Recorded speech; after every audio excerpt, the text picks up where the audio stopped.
और ऐसे एलिमेंट्स जिनके इनर शेल भी इनकम्प्लीट हो और जिनके आउटर शेल भी इनकम्प्लीट हो, वो फिर नॉर्मल नहीं कहलाते, वो कहलाते हैं ट्रांजिशन एलिमेंट्स। वो क्या कहलाते हैं बेटा? Transition elements. जिस बच्चे का क्वेश्चन था कि सर नॉर्मल एलिमेंट्स एक बार दोबारा बता दें, तो होप कि बेटा आपको समझ आ गई होगी कि नॉर्मल एलिमेंट्स ऐसे एलिमेंट्स होते हैं जिनके सिर्फ और सिर्फ वैलेंस शेल इनकम्प्लीट हो, वैलेंस शेल अभी मुकम्मल नहीं होते, उनके इनर शेल कंप्लीट होते हैं। ठीक है बेटा, अब हम मूव करते हैं आज के टॉपिक की तरफ, और इसको मैं कर देता हूँ रेज। होपफुल कि आप, आई एम क्वाइट होपफुल कि आपको इसकी समझ आ गई होगी बेटा। पेज नंबर बेटे 51। और बेटा मैंने आप लोगों को एक टास्क भी दिया था कि ये टेस्ट योर सेल्फ के जो क्वेश्चन है 3.2 के, ये आप लोगों ने अच्छी तरह से घर में इनको जरा समझना है कि आपको इनकी अंडरस्टैंडिंग हुई है कि नहीं। तो बेटा आप लोगों को अगर किसी क्वेश्चन में अगर मिस्टेक है, प्रॉब्लम, तो उसका नंबर बता दे बेटा, अदरवाइज हम आगे मूव करते हैं। देखिए बेटा 3.2 टॉपिक है पीरियोडिसिटी ऑफ प्रॉपर्टीज। पीरियोडिसिटी का क्या मतलब है हम डिस्कस कर चुके हैं बेटा। पीरियोडिसिटी का मतलब होता है repetition after regular intervals of properties. It means repetition of properties after regular intervals. और वो कौन कौन सी प्रॉपर्टीज हैं वो वन बाय वन हम डिस्कस करेंगे। और जो फर्स्ट प्रॉपर्टी है that we are going to discuss today is atomic size and atomic radius. कि किसी भी एटम का साइज कितना है और उसका रेडियस कितना है। अब बेटा देखें, हम ये जो अपने समझने के लिए एक कहते हैं कि जी ये न्यूक्लियस हो गया, और ये इसके इर्द गिर्द क्या हो गए बेटा, शेल्स हो गए, और शेल्स में इलेक्ट्रॉन रिवॉल्व कर रहे हैं, ये हमने कह दिया। क्या हकीकत में बेटा हम कैसे कह सकते हैं कि इसके इलेक्ट्रॉन यहाँ पे घूम रहे हैं या यहाँ पे घूम रहे हैं? कोई हमारे पास ऐसा पैरामीटर नहीं है। एक एटम जो बहुत छोटा है, जिसको देख भी नहीं सकते, तो फिर हम जब उसके न्यूक्लियस को भी नहीं देख सकते, तो फिर हम कैसे बता सकते हैं कि एक इलेक्ट्रॉन कहाँ पर रिवॉल्व कर रहा है? एक एटम की कोई फिक्स बाउंड्री नहीं है। क्रिकेट का ग्राउंड तो है नहीं कि इसकी एक फिक्स बाउंड्री पड़ी होगी और हम यहाँ तक डिस्टेंस मेजर कर लेंगे कि ये न्यूक्लियस से उसके यहाँ तक डिस्टेंस मेजर कर लेंगे और हम कह देंगे ये एटम का रेडियस है। या फिर ऐसे भी नहीं कर सकते, चलो ये रेडियस, ये डिस्टेंस बहुत कम है, तो हम ये वाली इसका डायमीटर मेजर कर लें। एटम का डायमीटर तो हम तब मेजर कर सकते हैं बेटा, एटम का डायमीटर तो हम तब मेजर कर सकते हैं ना बेटा कि जब हम इसकी बाउंड्री मालूम हो। तो हमें तो एटम की बाउंड्री मालूम नहीं है, दैट इज वेरी डिफिकल्ट। कोई ऐसा इंस्ट्रूमेंट भी अभी तक साइंटिस्ट ने नहीं बनाया कि हम इनकी बाउंड्री को मेजर कर सकें। तो फिर एटम का साइज कैसे मेजर किया जा सकता है? हम एटम की बाउंड्री को डिटेक्ट कैसे कर सकते हैं?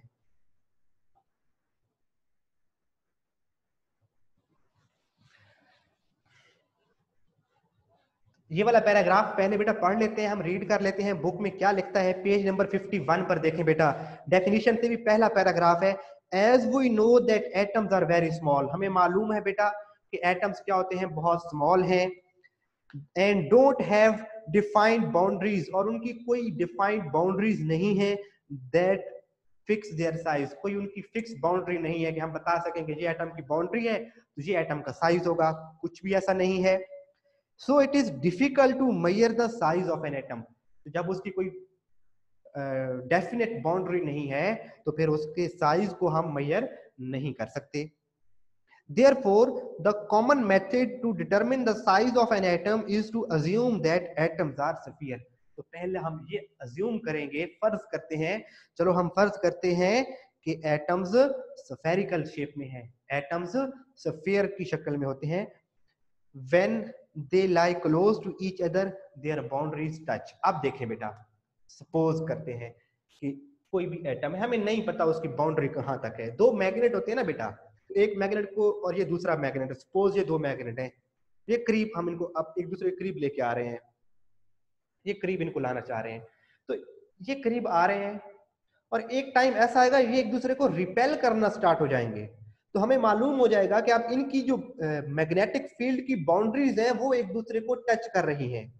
इसी तरह बेटा ये एक, इधर हमारे पास एक एटम पड़ा है बेटा और उसके ये शेल्स हैं, अब हमें नहीं पता कि इसकी बाउंड्री कितनी है।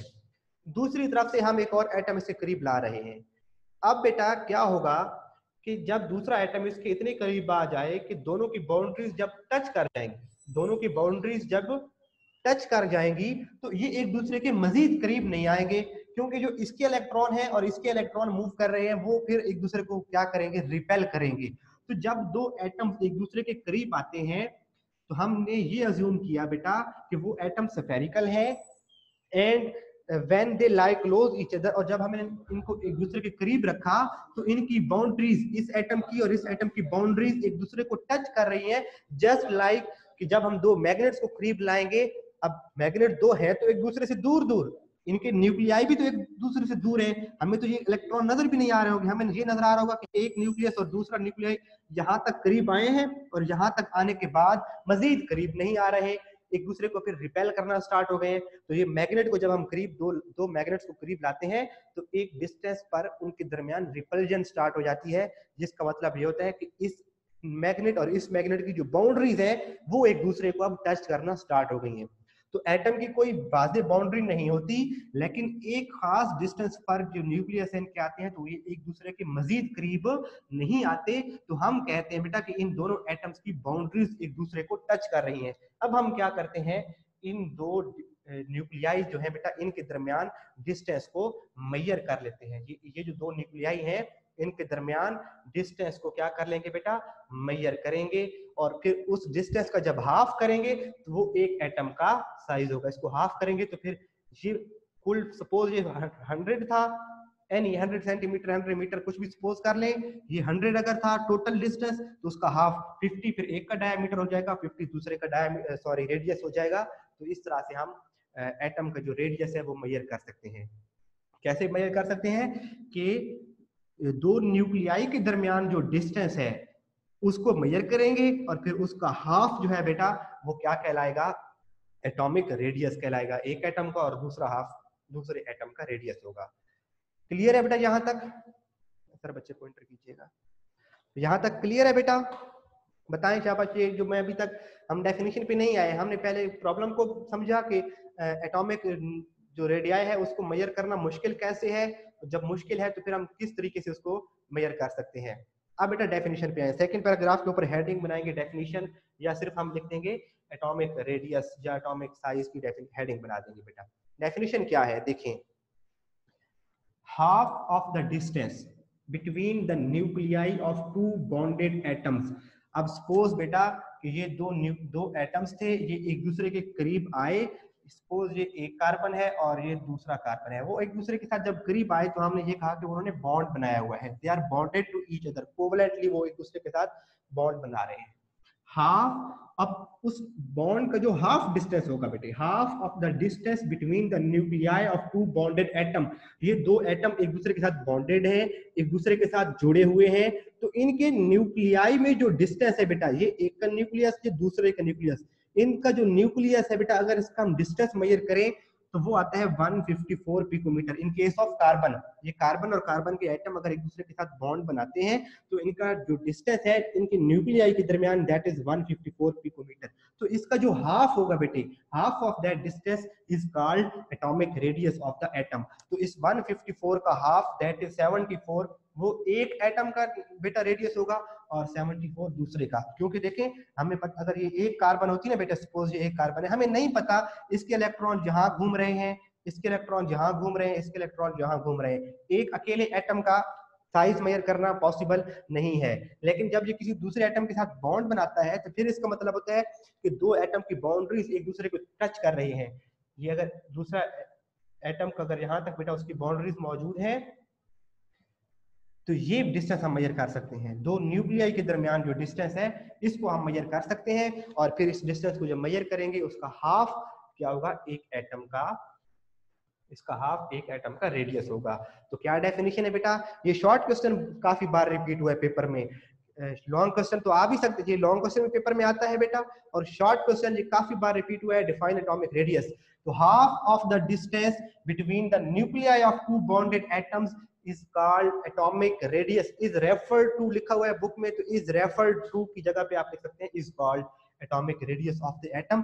और एग्जाम्पल देना बहुत जरूरी है, एग्जाम्पल नहीं देंगे तो आपको मिलेगा 1 नंबर, लेकिन अगर आप 2 नंबर इसके चाहते हैं कि आपको एग्जामिनर 2 नंबर दे पूरे, तो फिर आप साथ में इसकी एग्जांपल भी देंगे, और एग्जांपल बिल्कुल डेफिनेशन के साथ लिखी हुई है। कहता है बेटा distance between the two nuclei of carbon atoms in its elemental form को काट देंगे।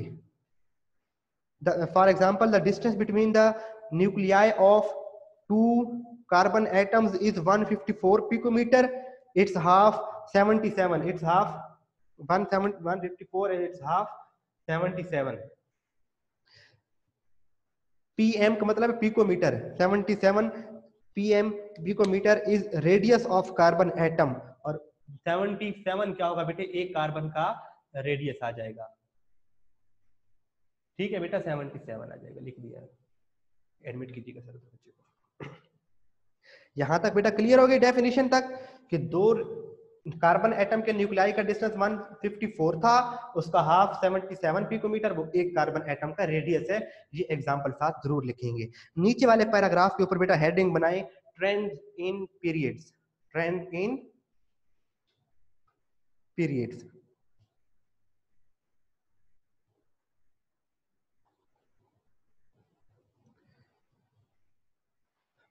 बेटा एटॉमिक साइज का जो कॉन्सेप्ट है ये समझना इसलिए भी बहुत जरूरी है क्योंकि नेक्स्ट हमारे आएगा shielding effect, ionisation energy, electron affinity, electronegativity.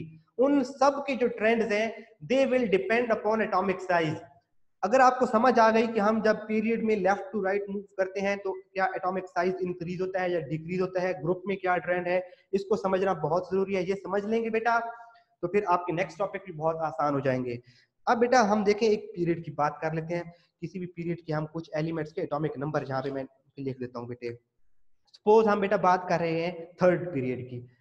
Third period के जो एलिमेंट है बेटा उनके कितने शेल होंगे, ये उनका न्यूक्लियाई हो गया। उनकी जो थर्ड पीरियड होगा बेटे उनके 3 शेल होंगे, और ये दरमियान वाला क्या है बेटा, न्यूक्लियस है। 1 2 3 शेल हैं। जो दूसरा एटम है बेटा, अब सपोज ये सोडियम है और सोडियम का एटॉमिक नंबर क्या है बेटा 11, शेल 3 है, उसमें उसके पास 11, इसके पास बेटा प्रोटॉन भी 11 है और इसके पास इलेक्ट्रॉन भी 11 है। ठीक है बेटा। अब दूसरा एटम है मैग्नीशियम, उसका एटॉमिक नंबर है 12 और उसके भी बेटा कितने शेल हैं, 3 शेल्स हैं। प्रोटॉन कितने हैं बेटा 12 और इलेक्ट्रॉन कितने हैं 12। इसी तरह से जो नेक्स्ट एलिमेंट आएगा बेटे उसके शेल कांस्टेंट रहेंगे, प्रोटॉन बढ़ते जाएंगे। प्रोटॉन बढ़ने का क्या मतलब है कि न्यूक्लियस की पावर इंक्रीज हो रही है। तो जब हम एक पीरियड में left to right in move करते हैं बेटा, जब हम एक पीरियड में लेफ्ट टू राइट मूव करते हैं तो न्यूक्लियस की जो बेटा न्यूक्लियर चार्ज है वो ग्रेजुअली क्या होता है बेटा, इंक्रीज होता है, लेकिन नंबर ऑफ शेल कांस्टेंट रहते हैं। जब तक हम एक पीरियड में रहते हैं नंबर ऑफ शेल, दूसरे पीरियड के जितने एलिमेंट हैं सबके नंबर ऑफ शेल 2 होंगे, तीसरे पीरियड में सबके नंबर ऑफ शेल 3 होंगे। तो नंबर ऑफ शेल का क्या मतलब है, यहां पर जो बेटा इलेक्ट्रॉन है और यहां पर जो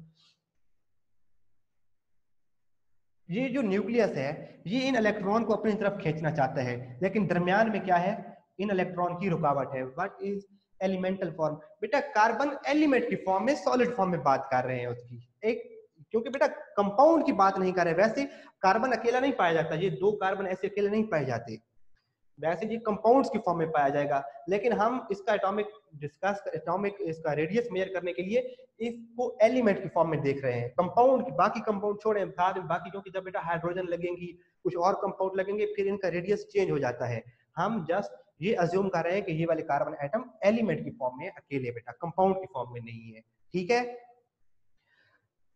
तो जब बेटा हम यहाँ पर मैं डिस्कस कर रहा था कि ये न्यूक्लियस ये वैलेंस शेल को अपनी तरफ अट्रैक्ट करना चाहता है, लेकिन दरमियान वाले इलेक्ट्रॉन थोड़ी सी रुकावट पैदा करते हैं। इस तक आखिरी वाले शेल में जो इलेक्ट्रॉन है उस तक न्यूक्लियस की पावर को एज इट इज जाने नहीं देते, थोड़ी सी रुकावट। लेकिन अब यहाँ पर बेटा क्या है, वही हिंड्रेंस सेम है क्योंकि शेल सेम है। इसमें भी सिर्फ 2 शेल है, न्यूक्लियस और वैलेंस शेल के दरमियान सिर्फ 2 शेल है जो हिंड्रेंस प्रोड्यूस कर रहे हैं। इसमें भी 2 शेल हैं, सब में नंबर ऑफ शेल जो दरमियान है बेटा हिंड्रेंस क्रिएट करेंगे न्यूक्लियस और वैलेंस शेल में, तो वो सेम है। क्योंकि एटम का साइज बेटा किस पे डिपेंड करता है, वैलेंस शेल पर। जहां पर उसका वैलेंस शेल होगा उतना ही उसका क्या होगा बेटे, साइज होगा। अगर वैलेंस शेल करीब होगा तो साइज कम होगा, अगर वैलेंस शेल दूर होगा तो साइज ज्यादा होगा।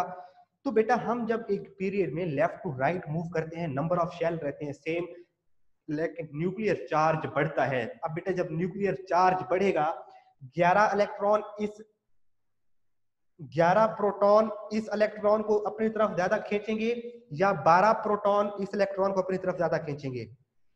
ये नेगेटिव है, इधर पॉजिटिव चार्ज है, इधर पॉजिटिव। क्या 11 पॉजिटिव एक नेगेटिव को ज्यादा स्ट्रांगली खींचेंगे या 12 पॉजिटिव एक इलेक्ट्रॉन को अपनी तरफ ज्यादा खींचेंगे? तो डेफिनेटली बेटा जब न्यूक्लियर चार्ज बढ़ता जाएगा तो न्यूक्लियर चार्ज आखिरी इलेक्ट्रॉन को ज्यादा स्ट्रांगली अपनी तरफ अट्रैक्ट करेगा। जब ज्यादा स्ट्रांगली अपनी तरफ अट्रैक्ट करेगा न्यूक्लियर चार्ज वैलेंस शेल वाले इलेक्ट्रॉन को, तो वैलेंस शेल न्यूक्लियस के करीब आ जाएगा, इसकी निस्बत थोड़ा सा करीब आ जाएगा। और नेक्स्ट जो होगा बेटे वो मजीद करीब आ जाएगा। तो जैसे जैसे हम पीरियड में बेटा लेफ्ट टू राइट मूव करते जाते हैं, साइज क्या होता जाता है बेटे? डिक्रीज होता जाता है। साइज क्या होता है बेटे? डिक्रीज। जब when we move from left to right in a period, atomic size decreases. Why atomic size decreases? Because number of shell remain constant and nuclear charge increases. Nuclear charge बढ़ने की वजह से nucleus जो है बेटा वो strong होता जाएगा। 11, 12, 13 वाले के पास उसके न्यूक्लियस में 13 प्रोटॉन है, फिर 14 उसके, और आखिर में जब पीरियड के आखिर में जाते हैं तो 18 प्रोटॉन वाला आर्गॉन आता है आखिर में, उसके पास 18 प्रोटॉन है और वो वैलेंस शेल को मजीद स्ट्रांगली अपनी तरफ बेटा अट्रैक्ट करता है। इधर लिखते हैं आर्गॉन, आखिरी जो है बेटा आर्गॉन, उसके न्यूक्लियस में 18 प्रोटॉन है, तो वो मजीद स्ट्रांगली अपनी तरफ इलेक्ट्रॉन को खींच लेता है, तो साइज मजीद कम हो जाता है। तो when we move from left to right in a period, atomic size decreases. And why atomic size decreases? Because nuclear charge increases and number of shell remain constant, number of shell remain same. अब इसको read करते हैं बेटा। When we move from left to right in a period, although atomic number increases, atomic number तो increase हो रहा है 11, 12, 13, 14 and so on, yet the size of atom decreases gradually. Size of atom gradually क्या होता जाएगा बेटे? Decrease होता जाएगा। But in previous chapter we learned that number of proton and electron are equal in atom. जी बेटा number of proton and number of electron तो equal है। मैंने कहा कि इसके पास प्रोटॉन 11, इलेक्ट्रॉन, इसके पास इलेक्ट्रॉन भी 11, इनके पास प्रोटॉन 12 तो इलेक्ट्रॉन भी 12। जितने प्रोटॉन होंगे न्यूट्रल एटम में इलेक्ट्रॉन उतने ही होंगे, लेकिन ये 12 इलेक्ट्रॉन भी तो बेटा इन्हीं शेल में मूव कर रहे होंगे ना। वैलेंस शेल में जो इलेक्ट्रॉन है कोई और शेल तो नहीं ऐड हो रहा, बेशक यहाँ पर और इलेक्ट्रॉन, यहाँ पे 11 इलेक्ट्रॉन थे, इसमें 12 इलेक्ट्रॉन आ गए, वो इलेक्ट्रॉन तो यहाँ मूव कर रहे हैं। वैलेंस शेल पर तो कोई इफेक्ट नहीं आ रहा बेटा उसका, हिंड्रेंस तो फिर भी दोनों में सेम है, रुकावट सेम है दोनों में, लेकिन इसके न्यूक्लियस के पास जो प्रोटॉन है वो वैलेंस शेल को अपनी तरफ अट्रैक्ट कर रहे हैं, वो 11 इलेक्ट्रॉन, और यहाँ पे 12 इलेक्ट्रॉन इसको अपनी तरफ अट्रैक्ट कर रहे हैं एक इलेक्ट्रॉन को। तो ये 12 प्रोटॉन की पावर ज्यादा है, 13 वाले की पावर मजीद ज्यादा होगी। तो जितना न्यूक्लियर चार्ज बेटा स्ट्रॉन्ग होगा वो वैलेंस इलेक्ट्रॉन को अपनी तरफ उतना स्ट्रांगली अट्रैक्ट करेगा। तो यही बात बेटा कहता है कि yet the size of book पर जाएं बेटा। लास्ट पैराग्राफ में रीड कर रहा हूं, बुक आपके सामने हो, page number 51, last paragraph. When we move from left to right in a period, atomic number increases. Atomic number increase कर रहा है, yet the size of atom decreases. Size of atom भी decrease करेगा. It is because with the increase of atomic number, कि जब atomic number increase करेगा, effective nuclear charge increases. Nuclear charge जो effect करता है आखिरी शेल पर वो इंक्रीज होता जाएगा, because of addition of more and more proton in nucleus. यहाँ पे 11 प्रोटॉन, यहाँ पे 12 proton, with the addition of proton in nucleus effective nuclear charge बढ़ता जाएगा, वो वैलेंस शेल वाले इलेक्ट्रॉन को अपनी तरफ ज्यादा स्ट्रांगली अट्रैक्ट करेगा। But on the other hand addition of electron, जो बात आप पूछ रहे हैं, न्यूक्लियस तो स्ट्रांग हो रहा है, प्रोटॉन बढ़ रहे हैं तो इलेक्ट्रॉन भी तो बढ़ेंगे, but on other hand addition of electron take place in the same valence shell. लेकिन जो इलेक्ट्रॉन ऐड हो रहे हैं वो उसी शेल में ऐड होंगे, शेल नहीं इंक्रीज हो रहा होता। Shell do not increase, there is gradual increase of effective nuclear charge with increase due to addition of proton. This force pulls down the or contracts the outermost shell toward the nucleus. For example, atomic size, ये बेटा example को बेशक छोड़ देंगे, यहां तक देखेंगे, pulls force pulls down or contracts the outermost shell toward the nucleus। कि बेटा क्या बात कही कि जब न्यूक्लियस के प्रोटॉन बढ़ते जाएंगे तो इफेक्टिव न्यूक्लियर चार्ज बढ़ता जाएगा। Effective nuclear charge is that nuclear charge which affects the electron on outermost which affects the outermost electron। वो न्यूक्लियर चार्ज इफेक्टिव होगा जो आखिरी शेल वाले इलेक्ट्रॉन पे इफेक्ट करेगा। तो एटॉमिक नंबर के बढ़ने से इफेक्टिव न्यूक्लियर चार्ज बढ़ेगा and this effective nuclear charge will pull down और will contract the valence shell towards the nucleus. और जब वैलेंस शेल न्यूक्लियस की तरफ कॉन्ट्रैक्ट हो जाएगा तो साइज स्मॉल हो जाएगा। तो हमने क्या बेटा डिस्कस किया रेंडन पीरियड हमने ये डिस्कस किया कि जब हम लेफ्ट से राइट मूव करेंगे तो साइज डिक्रीज होगा। क्यों डिक्रीज होगा? Due to increase in atomic number और due to increase in effective nuclear charge. यहां तक बेटा ये हमारा आज का टॉपिक था। क्लियर है बेटा? जो नेक्स्ट 2 पैराग्राफ्स है वो हम कल इंशाल्लाह डिस्कस करेंगे। ट्रेंड इन पीरियड तक बेटे किसी का कोई क्वेश्चन है तो बेटा जल्दी से बताएं। जिनका कोई क्वेश्चन नहीं है बता दे बेटा नो क्वेश्चन। हरी आप बेटा।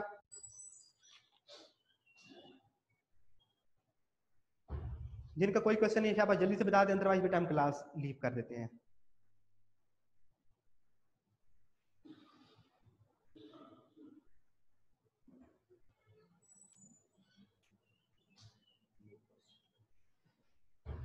ठीक है सर।